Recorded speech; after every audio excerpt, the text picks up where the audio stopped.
Hello friends, welcome to editorial analysis by simplified civil services. आज 11 जनवरी को total 3 article discuss करेंगे। First article जो डिस्कस किया जाएगा वो है India and giant radio telescope.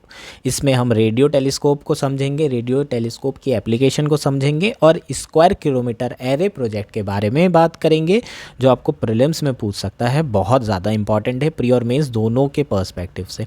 Next article जो बात की जाएगी वो है the law around remission policy. Bilkis Bano case की बात करेंगे, सुप्रीम कोर्ट की रीसेंट रूलिंग की बात करेंगे और सुप्रीम कोर्ट की 2002 की रूलिंग की बात करेंगे। जो लक्ष्मण नस्कर केस है वो क्या है, वो आपको प्री में पूछा जा सकता है, मेंस में भी आ सकता है। लास्ट आर्टिकल बात करेंगे फॉग के बारे में। इंडिया में नॉर्दर्न एरिया में फॉग इतना ज़्यादा क्यों आ रहा है, इन सारी चीज़ों पे चर्चा करेंगे। फॉग होता क्या है, क्या सिचुएशन और कंडीशन है जो फेवरेबल होती है, ये सारी चीज़ों पे बात की जाएगी। ठीक, टोटल 3 आर्टिकल डिस्कस करेंगे। अगर आपको कंटेंट अच्छा लग रहा है, पसंद आ रहा है, तो प्लीज़ आप लोग लाइक करिए, कमेंट करिए, शेयर करिए और सब्सक्राइब करिए। आप हमारा टेलीग्राम चैनल भी ज्वाइन कर सकते हैं। प्रीलिम से रिलेटेड बहुत सारे मटेरियल वहाँ आपको प्रोवाइड किए जाएंगे। इसकी पीडीएफ, न्यूज़पेपर की पीडीएफ भी दी जाएगी, एडिटोरियल की पीडीएफ भी दी जाएगी, है ना। तो आप हमारा टेलीग्राम चैनल जो सिंप्लीफाइड सिविल सर्विस के नाम से है उसको ज्वाइन कर सकते हैं। आइए शुरू करते हैं हमारा एनालिसिस। हमारा फर्स्ट आर्टिकल है India and giant radio telescope. यह आर्टिकल इंडियन एक्सप्रेस में आया है। GS3 science and technology mains के पर्सपेक्टिव से काफ़ी इंपॉर्टेंट है।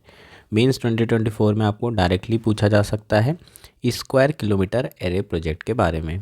जेम्स वेब टेलीस्कोप के बारे में स्पेसिफिक क्वेश्चन ऑलरेडी पूछा जा चुका है, तो इस तरीके के क्वेश्चन मेंस में आ रहे हैं।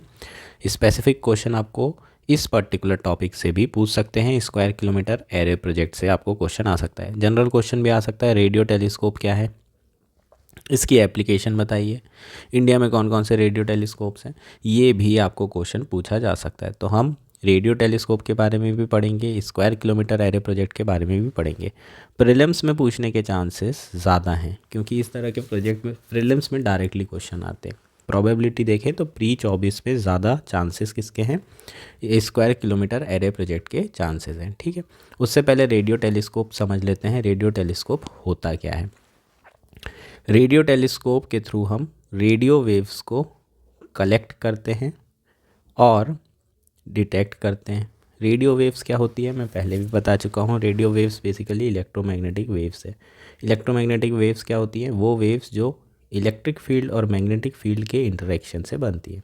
ऐसी बहुत सारी वेव्स है जो इलेक्ट्रोमैग्नेटिक वेव्स है। स्पेक्ट्रम देखेंगे उठा के, infrared waves, ultraviolet rays, radio waves, ये सारी जो वेव्स हैं, है ना, सबकी अलग अलग फ्रीक्वेंसी है, अलग अलग वेवलेंथ है और पर्टिकुलर वेवलेंथ और फ्रीक्वेंसी में हर वेव्स जो है डिटेक्ट की जा सकती है और हर वेव्स जो है क्या होती है, ओरिजिनेट होती है।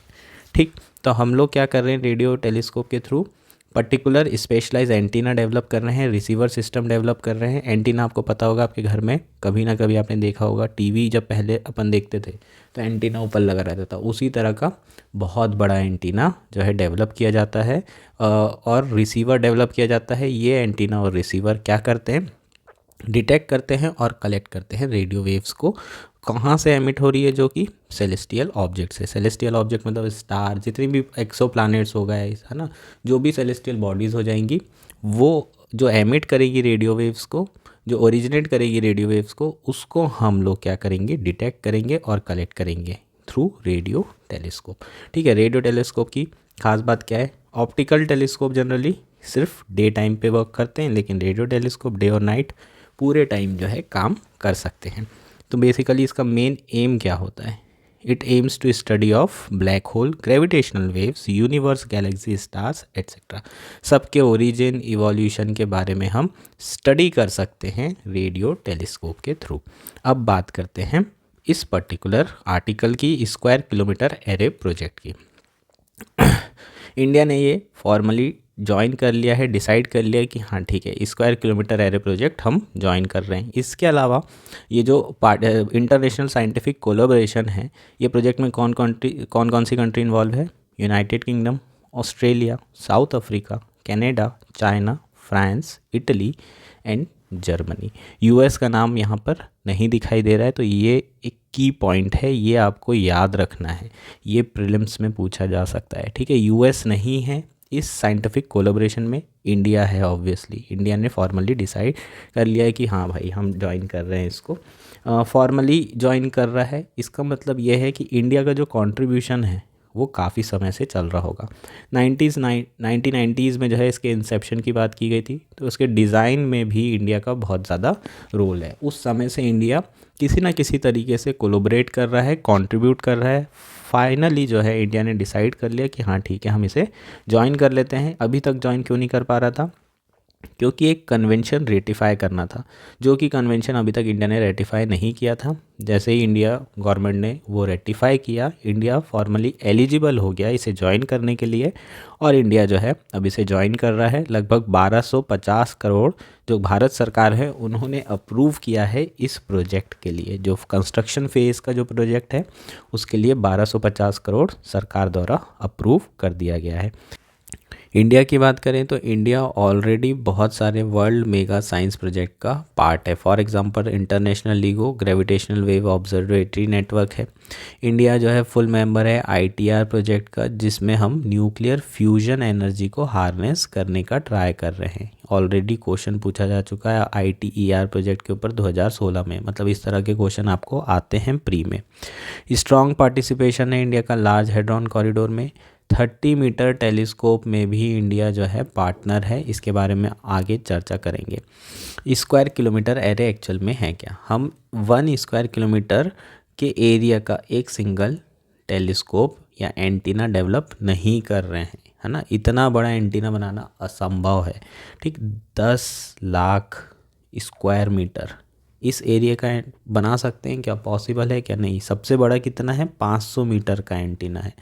किसने डेवलप किया है? ऑब्वियसली चाइना ने, जिसका नाम है फास्ट। सबसे बड़ा जो टेलीस्कोप है पूरे वर्ल्ड का वो क्या है? फास्ट है, जिसे चाइना ने डेवलप किया। इसका साइज़ कितना है? 500 मीटर, ठीक। 30 मीटर वाला US लेड है, इसका साइज़ कितना है? 30 मीटर। हम यहाँ क्या कर रहे हैं? 1 स्क्वायर किलोमीटर एरिया का टेलीस्कोप डेवलप कर रहे हैं। हम लोग यहाँ पर छोटे छोटे कई सारे एंटीनास लगाएंगे। इस तरीके से डिज़ाइन किया जाएगा कि ये पूरा का पूरा, है ना, जो सेटअप होगा वो एक सिंगल रेडियो टेलीस्कोप की तरह बिहेव करेगा, जो कि कितना बड़ा होगा? 1 स्क्वायर किलोमीटर जितना बड़ा होगा। अगर इतना बड़ा टेलीस्कोप होता है तो ऑब्वियसली जो कलेक्शन होगा, रेडियो वेव्स का डिटेक्शन होगा वो आसान हो जाएगा, और कई सारी वेव्स जो छुप जाती थी, जो नहीं कलेक्ट हो पाती थी, डिटेक्ट हो पाती थी, वो भी डिटेक्ट हो पाएगी, ठीक है। तो ये बेसिकली स्क्वायर किलोमीटर एरे है। इसको अगर हम देखें तो कहाँ पर ये लगाया जा रहा है एंटीनास, तो 200 एंटीना लगभग साउथ अफ्रीका में लगेंगे। 1,30,000 एंटीनास ऑस्ट्रेलिया में। ऑस्ट्रेलिया और साउथ अफ्रीका, यहाँ पर एंटीनास लोकेट रहेंगे। ये आपको याद रखना है कौन सी कंट्रीज़ में, ठीक है। तो ये बेसिकली अपना सबसे पावरफुल एंटीना कहलाएगा जब ये ऑपरेशनल हो जाएगा। लगभग 5 से 60 times more powerful than the most advance existing radio telescope functioning in comparable frequency range, ठीक है। तो जो अभी हैं उससे कितने टाइम्स पावरफुल है? 5 to 60, जो कि काफ़ी बड़ा है ना। ये इस तरह के स्टेटमेंट प्रीलिम्स में आपको आ सकते हैं। अब बात करते हैं इंडिया के लिए क्या है। ऑब्वियसली इंडिया का जो रेडियो एस्ट्रोनॉमी है उसमें बहुत ज़्यादा महारत हासिल कर चुका है ऑलरेडी। काफ़ी ज़्यादा डेवलप कैपेबिलिटीज़ है इंडिया की। इंडिया का giant metre wave radio telescope जो कि पुणे में है, वो one of the most advance facility है। और भी बहुत सारे टेलीस्कोप इंडिया ने डेवलप करके रखा है, ऊटी में, नैनीताल, बेंगलोर में। सबके बारे में बात करेंगे अभी, कौन से कहाँ पर हैं, नाम क्या क्या है, आपको प्री में पूछ सकता है, ठीक। तो उसके अलावा देखें तो इंडिया का जो रेडियो एस्ट्रोनॉमी में महारत हासिल कर रखी है तो इंडिया को काफ़ी बेनिफिट होगा। जो हमारे एस्ट्रोनॉमर्स हैं, जो साइंटिस्ट हैं, उनको बहुत बेनिफिट मिलेगा। ह्यूमन रिसोर्स कैपेबिलिटी डेवलप होगी। कई सारे ऐसे स्टूडेंट्स हैं जिनको मोटिवेशन मिलेगा। तो काफ़ी चीज़ें इंडिया के लिए पक्ष में जाएगी अगर इंडिया इसे क्या करता है, ज्वाइन करता है ना। इंडिया का एक्सपोजर भी बढ़ेगा इस पर्टिकुलर फील्ड में। इसके अलावा इंडिया जब फुल मेंबर बन गया है तो इंडिया को प्रेफरेंशियल एक्सेस मिलेगा। प्रेफरेंशियल एक्सेस का मतलब क्या है? जनरली क्या होता है, जितनी भी रेडियो टेलीस्कोप फैसिलिटी है, जैसे कि GMRT भी है, इसमें बहुत सारे रिसर्च ग्रुप क्या करते हैं, कॉम्पिटिटिव बिडिंग करते हैं। अपना जो साइंटिफिक केस है उसको रखते हैं और बोलते हैं कि हमारे ये प्रोजेक्ट है ये हमें आपका यूज़ करने के लिए दीजिए जो टेलीस्कोप है, और फिर अपने प्रोजेक्ट की प्रोज एंड कॉन्स के बारे में डिस्कशन किया जाता है। जिसका प्रोजेक्ट एक्सेप्ट होता है उसको यहाँ पर टाइम मिलता है रिसर्च और एक्सपेरिमेंट करने के लिए। लेकिन एसके के अंदर क्या है, प्रिफरेंशियल एक्सेस मिलेगा। जो कंट्री इसे कंस्ट्रक्ट करने में पैसा दे रही है उसे एक्स्ट्रा टाइम मिलेगा, उसे प्रेफरेंशियल एक्सेस मिलेगा, उसको उसके जो साइंटिस्ट होंगे वो यहाँ पर एक्सपेरिमेंट कर पाएंगे। जैसे कि 30 मीटर वेव टेलीस्कोप में इंडिया को 10% ऑफ टाइम मिलता है, क्योंकि इंडिया का कंट्रीब्यूशन 10% है फाइनेंशियली, ठीक है। तो इसलिए उसी तरीके से यहाँ एसके में भी इंडिया के जो साइंटिस्ट हैं इनको प्रेफरेंशियल एक्सेस मिलेगा, है ना। तो ये इंडिया के लिए बेनिफिट रहेगा। इसमें एक चीज़ याद रखना है, ग्रेविटेशनल वेव्स की भी स्टडी होगी।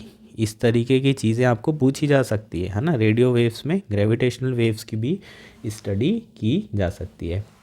इंडिया जो है इसमें लेड कर रहा है किसके थ्रू, है ना। इंडिया का पार्टिसिपेशन हो रहा है national centre for radio astrophysics, और इसके अलावा 22 छोटे छोटे इंस्टीट्यूट हैं जो कि कोलैबोरेट कर रहे हैं। कई सारे IITs हैं, IISER हैं, कपल ऑफ यूनिवर्सिटी और कॉलेजेस हैं, और प्राइवेट कंपनी भी इन्वॉल्व है। ये आपको याद रखना है, ठीक है। इंडिया का जो मेन काम है इसमें, है ना, इंडिया का जो मेन इन्वॉल्वमेंट होगा वो किस में होगा, न्यूरल नेटवर्क डेवलप करने में होगा। एक सॉफ्टवेयर है जो कि पूरा टेलीस्कोप का क्या देखेगा, ऑपरेशन देखेगा। इंडिया के का मेन जो पर्पस होगा इसमें कंट्रीब्यूशन होगा वो न्यूरल नेटवर्क डेवलप करने में होगा, ठीक है, जो सॉफ्टवेयर है, ठीक। तो इंडिया का इन्वॉल्वमेंट 1990 से ही चल रहा है, लेकिन बेसिकली इंडिया जो है अब जो करेगा वो क्या है, न्यूरल नेटवर्क डेवलप करेगा, ठीक। तो ये हमारा क्या था, एसके हो गया जो प्रोजेक्ट था। होपफुली ये प्रोजेक्ट आपको समझ में आ गया। अब इंडिया के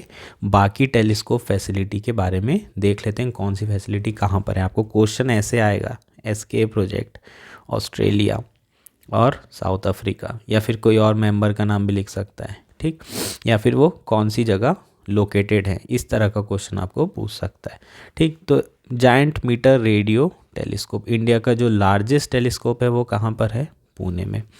लद्दाख में जो हानले वैली है ऑफ चांगथांग, वहाँ पर कई सारे टेलीस्कोप हैं। कौन कौन से टेलीस्कोप हैं, पहला हिमालय चंद्रा टेलीस्कोप, याद रखना है सबके नाम। दूसरा high energy gamma ray telescope हगार। तीसरा ग्रोथ इंडिया टेलीस्कोप, और फोर्थ है मेजर एटमॉस्फेरिक शेरनोकोव एक्सपेरिमेंट टेलीस्कोप, ठीक। तो ये 4 टेलीस्कोप आपके लद्दाख में, ठीक है।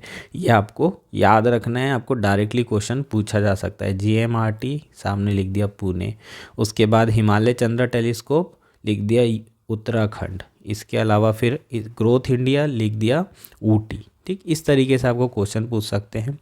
Ooty radio telescope obviously Ooty में होगा। ऊटी कहाँ है, कर्नाटका में, बेंगलोर के पास में। ये तो आप जानते ही होंगे। Aryabhatta research institute of observational science ARIES, Devasthal Nainital, यहाँ पर अभी रिसेंटली लिक्विड टेलीस्कोप डेवलप किया है, ठीक है। ये 2022 की न्यूज़ है, इसे एक बार सर्च कर लें, पूछा जा सकता है।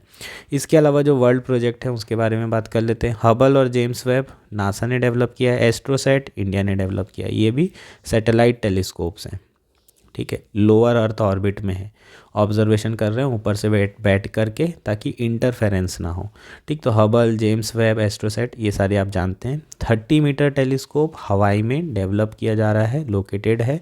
इसमें कौन कौन सी कंट्री इन्वॉल्व है, USA, कनाडा, इंडिया, चाइना और जापान, ये 5 कंट्री इन्वॉल्व है 30 मीटर टेलीस्कोप में।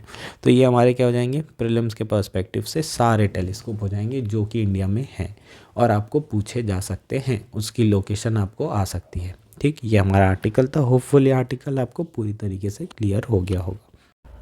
हमारा नेक्स्ट आर्टिकल है the laws around remission policy. ये आर्टिकल द हिंदू में आया है। GS2 पॉलिटी मेंस के पर्सपेक्टिव से बहुत ज़्यादा इंपॉर्टेंट है 2024 मेंस के लिए। रेमिशन पॉलिसी के ऊपर आपको डायरेक्टली मेंस में क्वेश्चन पूछा जा सकता है।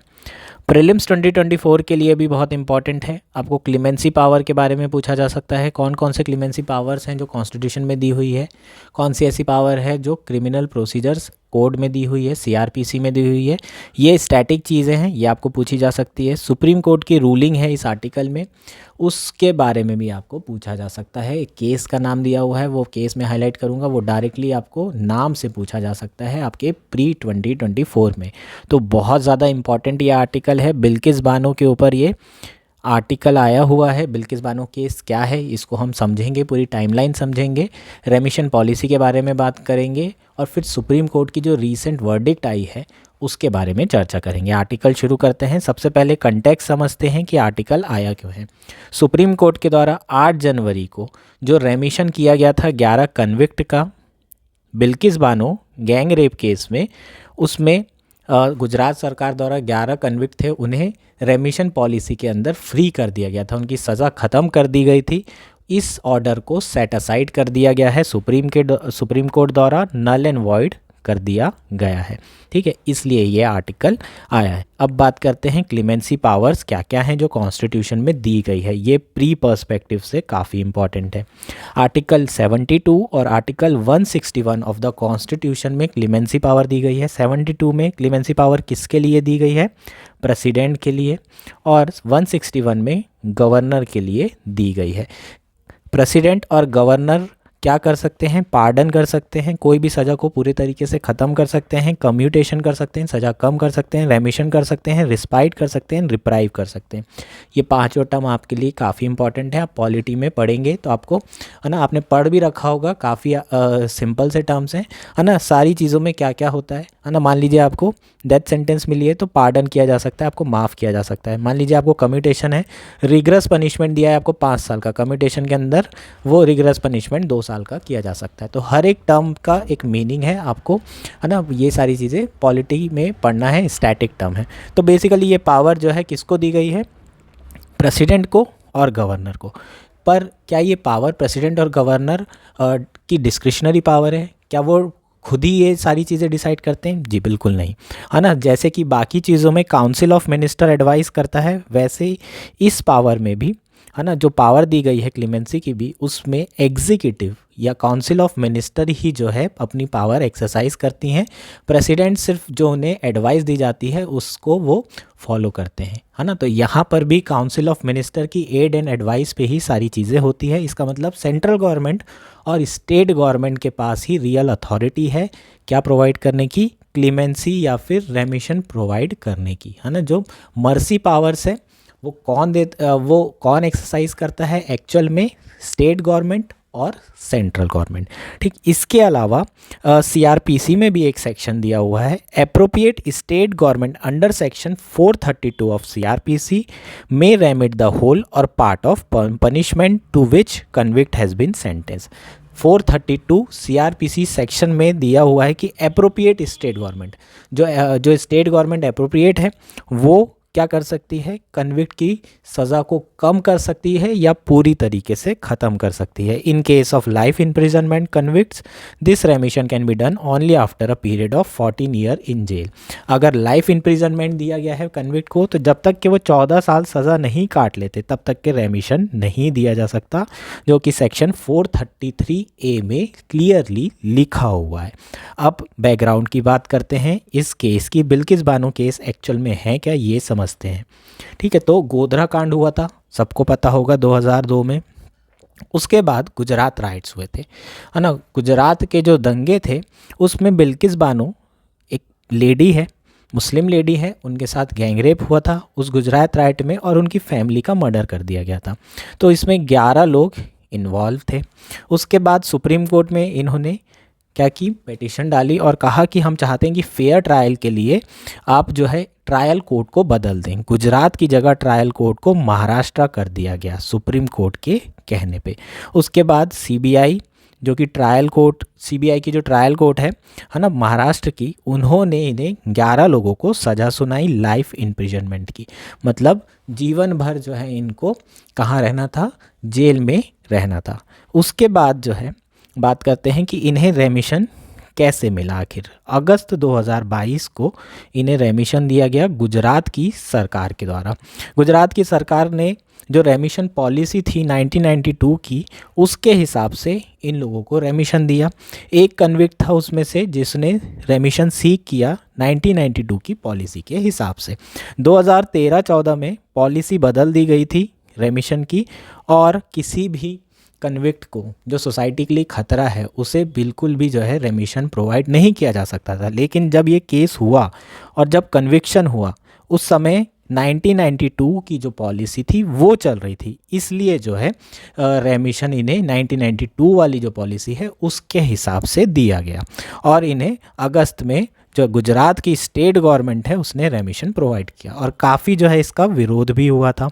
अब बात करते हैं कुछ इम्पॉर्टेंट पॉइंट्स हैं कि क्या क्या इश्यूज इसमें इन्वॉल्व हैं। Firstly, the provision of CRPC are quite clear that appropriate state government for considering the remission application should have been Maharashtra, where the sentencing happened. तो clearly जो 432 सेक्शन जिसके बारे में हमने बात की थी, यहाँ पर क्लियर कट लिखा है appropriate state government ही सेक्शन 432 के अंदर जो रेमिशन की एप्लीकेशन है उसे डिस्पोज कर सकती है, और लोगों को जो कन्विक्ट हैं उसे रेमिशन दे सकती है, उसे फ्री किया जा सकता है। तो यहाँ पर सीआरपीसी के अगर प्रोविज़न की बात करें तो जो लॉ है वो क्लियर कट कहता है कि यहाँ पर एप्रोप्रिएट गवर्नमेंट कौन सी होगी? महाराष्ट्र गवर्नमेंट होगी, क्योंकि जो केस था वो महाराष्ट्र गवर्नमेंट के अंदर चला था, महाराष्ट्र में चला था, और महाराष्ट्र में ये केस जो है सीबीआई के ट्रायल कोर्ट से कन्विक्ट हुआ है। तो क्या होगा, जो मेन अथॉरिटी होगी, जो एप्रोप्रिएट स्टेट गवर्नमेंट होगी, वो महाराष्ट्र गवर्नमेंट होगी। ये पहला पॉइंट है, ये पहला लीगल पॉइंट है जो कि जो रेमिशन हुआ था उसके खिलाफ दिया जा रहा था। दूसरा जो पॉइंट कहा जा रहा था कि लॉ में क्लियर कट लिखा है कि ओपिनियन ऑफ प्रिसाइडिंग जज लेना बहुत ज़रूरी है। जो जज प्रिसाइड कर रहा था, जिसने पूरा का पूरा केस में कन्विक्शन की सज़ा दी थी, उसका जो ओपिनियन होगा उसको लेना कंपलसरी है, उसके बाद ही रेमिशन प्रोवाइड किया जा सकता है, जो सरकार ने नहीं किया, इस केस में फॉलो नहीं किया गया। सेकेंडली क्या इशू था, सुप्रीम कोर्ट के द्वारा Laxman Naskar versus union of India case में 5 ग्राउंड्स को लेट डाउन किया था रेमिशन के लिए कंसीडर करने के लिए। क्या क्या 5 वो ग्राउंड थे जिसके बेसिस पे रेमिशन प्रोवाइड किया जा सकता था? सबसे पहला था whether the offence is individual act of crime that does not affect society. सबसे पहले तो आप ये चेक करेंगे कि जो एक्ट है, जो क्राइम है, वो इंडिविजुअल एक्ट है और सोसाइटी को अफेक्ट नहीं कर रहा है किसी तरीके से। तो बेसिकली जो क्राइम हुआ था वो अगेंस्ट पब्लिक ऑर्डर था, लॉ एंड ऑर्डर का केस नहीं था, पब्लिक ऑर्डर का केस था, पूरी सोसाइटी को जो है हिलाने वाला केस था। एक गैंगरेप हुआ था, दंगे हुए थे, उसमें महिला के साथ गैंगरेप प्लस उसकी पूरी फैमिली को जला के मार दिया गया था। तो ये पूरी सोसाइटी के अगेंस्ट में क्राइम था, ना कि एक इंडिविजुअल केस था। तो जो पहली गाइडलाइन है, जो पहला ग्राउंड है, वही जो है फुलफ़िल नहीं हो रहा है इनके रेमिशन के लिए। इसके बाद ये भी कहा था कि जो हीनस क्राइम है पूरी की पूरी सोसाइटी को इम्पैक्ट करता है, तो हीनस क्राइम को आप जो है छूट नहीं दे सकते। इसके अलावा सुप्रीम कोर्ट ने संगीत वर्सेस स्टेट ऑफ हरियाणा 2012 में एक और रूलिंग दी थी, जिसमें कहा था कि अगर किसी इम्प्रिजनमेंट की सज़ा दी जा रही है तो ऐसा नहीं होगा कि 14 साल कंप्लीट हो गए, है ना। लाइफ इम्प्रिजनमेंट में 14 साल करना मिनिमम ज़रूरी है, उसके बाद रेमिशन होता है। लेकिन अगर 14 साल कंप्लीट हो भी गए तो वो एलिजिबल नहीं हो जाएगा प्रीमेच्योर रिलीज़ के लिए। उसके बावजूद भी केस बाय केस बेसिस पे कंसीडर करना होगा। आप ऐसा नहीं है कि जैसे ही वो 14 साल कंप्लीट किया, हाँ ठीक है अब इसे रेमिशन करना है, फटाफट इसे रेमिशन कर दिया जाए, इसे छोड़ दिया जाए, ऐसा बिल्कुल नहीं है। केस बाय केस आपको जज करना पड़ेगा। और उसी के बाद से यूनियन गवर्नमेंट ने, जो केंद्र सरकार थी, फरवरी 2013 में न्यू रेमिशन पॉलिसी लेकर आई थी। इसी सुप्रीम कोर्ट की रूलिंग के हिसाब से नई गाइडलाइंस बनाई गई थी। और गुजरात गवर्नमेंट ने भी अपनी 1992 जो रेमिशन पॉलिसी थी उसको हटा करके गुजरात के लिए नई रेमिशन पॉलिसी बनाई गई थी 2014 की, जिसमें क्लियरली कहा गया था कि ऐसे केसेस जिसमें रेप और मर्डर के केस हो रहे हैं और सोसाइटी पूरी अफेक्ट हो रही हो, ऐसे केसेस में रेमिशन नहीं दिया जा सकता। लेकिन जो अभी रेमिशन दिया गया है वो 1992 पॉलिसी के हिसाब से दिया है, क्योंकि जो कन्विक्शन है वो 2008 में हुआ था और जो केस, जो क्राइम किया गया वो 2002 में दिया गया था। इसलिए जो है ये कन्विक्शन के लिए जो रेमिशन है वो 1992 पॉलिसी के अंदर दिया जा सकता है। सुप्रीम कोर्ट के द्वारा अभी जो रूलिंग दी गई है वो क्या है? सुप्रीम कोर्ट ने कैटेगोरिकली कहा है कि गुजरात की जो सरकार है वो अप्रोप्रिएट गवर्नमेंट है ही नहीं इस पर्टिकुलर रेमिशन को कंसीडर करने के लिए। उसने ये भी कहा है कि जो अप्रोप्रिएट गवर्नमेंट होगी वो इंस्टेंट केस के लिए महाराष्ट्र गवर्नमेंट होगी, और ये जो पेटिशन है, जो एप्लीकेशन दी गई है रेमिशन के लिए, वो कौन एंटरटेन करेगा? महाराष्ट्र गवर्नमेंट करेगी, और वहाँ की रेमिशन पॉलिसी के हिसाब से किया जाएगा। सुप्रीम कोर्ट ने ये भी कहा कि लॉ एंड ऑर्डर और जो कोर्ट के द्वारा रूल बनाए गए हैं, लेट डाउन किए गए हैं ग्राउंड, उसके हिसाब से ही रेमिशन प्रोवाइड करना चाहिए। किसको? महाराष्ट्र सरकार को। तो ये एक्सपेक्टेड है, ये एक्सपेक्टेशन की जा रही है महाराष्ट्र सरकार से कि वो सुप्रीम कोर्ट के द्वारा जो गाइडलाइन दी गई है लक्ष्मण नस्कर केस में उसको फॉलो करेगी। ठीक है, तो ये जो लक्ष्मण नस्कर केस है ये आपको प्रीलिम्स में पूछा जा सकता है। ठीक है, ये आपके लिए इम्पॉर्टेंट है। जो 5 ग्राउंड है वो भी आपके लिए इम्पॉर्टेंट है। ये प्री में ऐसी चीज़ें आ सकती है, आपके लिए काफ़ी इम्पॉर्टेंट है। होपफुली ये आर्टिकल आपको क्लियर हो गया होगा। पूरा बिल्किस बानो केस क्या था, क्लीमेंसी पावर क्या क्या है, कॉन्स्टिट्यूशनल क्लीमेंसी पावर क्या है, और लीगल क्लीमेंसी पावर क्या है, सुप्रीम कोर्ट की गाइडलाइन क्या है लक्ष्मण नस्कर केस में, ये सारी चीज़ें आपके लिए सारी इंपॉर्टेंट है प्री और मेंस दोनों पर्सपेक्टिव से। होपफुली आर्टिकल आपको अच्छे से क्लियर है। हमारा लास्ट आर्टिकल है why did north India fog heavily in the last few weeks of 2023। दिसंबर के आखिरी कुछ हफ्तों में बहुत ज़्यादा फॉग देखने के लिए मिला है। ये आर्टिकल द हिंदू में आया है। GS1 ज्योग्राफी मेंस के पर्सपेक्टिव से इंपॉर्टेंट है। डायरेक्टली आपको फॉग के फॉर्मेशन के बारे में पूछा जा सकता है। बेसिकली ये आर्टिकल में हम बात करेंगे फॉग का फॉर्मेशन कैसे होता है, फॉग होता क्या है, क्या क्या कंडीशंस हैं जो फॉग के लिए फेवरेबल होती हैं। ये सारी चीज़ें प्रीलिम्स में आ सकती है, आपको इवन मेंस में भी पूछी जा सकती है। फॉग के इम्पैक्ट और इफ़ेक्ट की बात भी करेंगे। फॉग आने के कारण, है ना, फॉग मतलब क्या होता है? धुंध। आप जब भी सुबह उठते हो देखते हो एकदम कोहरा छाया हुआ है ना, वो किसके कारण है? फॉग होने के कारण है। ठीक, तो शुरू करते हैं आर्टिकल, समझते हैं, और आखिर नॉर्थ इंडिया में इतना ज़्यादा फॉग क्यों है इस पर भी चर्चा करेंगे। तो फॉगिंग जो है रिपोर्ट की गई है अभी IMD के द्वारा। उसका मेन रीज़न क्या है? ठंड बहुत ज़्यादा हो रही है। टेम्परेचर जो है 6 से 9 डिग्री तक पहुंच चुका है मिनिमम टेम्परेचर। राजस्थान एरिया में, पंजाब एरिया में, हरियाणा, जो वेस्टर्न यूपी एरिया है, नॉर्दर्न MP एरिया है, ये सारा जो नॉर्थ रीजन है यहाँ पर बहुत ज़्यादा फॉग देखने के लिए मिल रहा है रिसेंटली मंथ्स में। उसका कारण है जो टेम्परेचर है, जो पारा है, जो मर्क्यूरी है, वो काफ़ी नीचे पहुँच चुका है ना। दिल्ली की बात करोगे तो दिल्ली में सूरज ही देखने को नहीं मिल रहा है ना, पूरा धुआं धुंधला धुंधला रहता है, पॉल्यूशन ही पॉल्यूशन है, और फॉग ही फॉग है ना। तो पूरी जगह फॉग चल रहा है अभी पूरे इंडिया में। ठीक, टेम्परेचर कम होने के कारण। इसके इफ़ेक्ट की बात कर लें तो यार फॉग रहेगा तो विजिबिलिटी नहीं रहेगी, विजिबिलिटी नहीं रहेगी तो क्या होगा? फ़्लाइट्स कैंसिल होंगी, फ़्लाइट्स कैंसिल होगी तो, है ना, बेसिकली ट्रांसपोर्टेशन का इशू आएगा। ट्रेन्स भी बहुत लेट हो रही हैं। एक ट्रेन आज निकल रही है, सुबह पहुंचने वाली ट्रेन शाम को पहुंच रही है, शाम को पहुंचने वाली दिन दूसरे दिन सुबह पहुंच रही है, तो ट्रेन भी डिले हो रही है, और इन सारी चीज़ें डिले होने के कारण ट्रांसपोर्टेशन में दिक्कत आ रही है। रोड एक्सीडेंट्स बहुत बढ़ रहे हैं फॉग के कारण। पॉल्यूशन भी बहुत बढ़ रहा है फॉग के कारण। क्यों पॉल्यूशन बढ़ रहा है? क्योंकि जो क्लाउड बनते हैं, है ना, फॉग क्या है? बेसिकली क्लाउड्स हैं। ठीक, अभी चर्चा करेंगे फॉग क्या है। तो ये जो क्लाउड बन रहे हैं वो ग्राउंड पे बन रहे हैं, और ग्राउंड पे जो क्लाउड बनते हैं, फॉग बनता है, उसमें सारा जो भी PM 2.5 है ये धुंध में फंस जाते हैं, और ये कहीं मूव ही नहीं करते, ग्राउंड में ही रहते हैं। सूरज निकल नहीं रहा है, तो जो हवाएँ हैं ये हाई प्रेशर हवाएँ हैं, और बहुत सारी हवाएं यहाँ पर फंस चुकी हैं, और इसी के अंदर बहुत सारे पॉल्यूटेंट फंसे हुए हैं। अब जब आप बाहर निकलते हो, ट्रैवल करते हो, तो सारी चीज़ें आपके नाक के अंदर से सीधे अंदर, और बहुत ज़्यादा पॉल्यूशन बढ़ जाता है। तो ये सारे इश्यूज़ आते हैं फॉग के कारण। तो ये फॉग के इम्पैक्ट हो गए। अब बात करते हैं फॉग है क्या। यार फॉग बहुत सिंपल सी चीज़ है। फॉग मतलब क्लाउड होता है, वो क्लाउड जो ग्राउंड पर बने उसे हम फॉग कहते हैं। बहुत सिंपल है ना। जो हमारे ग्राउंड लेवल पर क्लाउड्स दिखते हैं उसे फॉग कहा जाता है। ठीक, कैसे फॉर्म होते हैं ये समझ लेते हैं। मान लीजिए ठंड का समय, तो ग्राउंड क्या होंगे? बड़े ठंडे रहेंगे।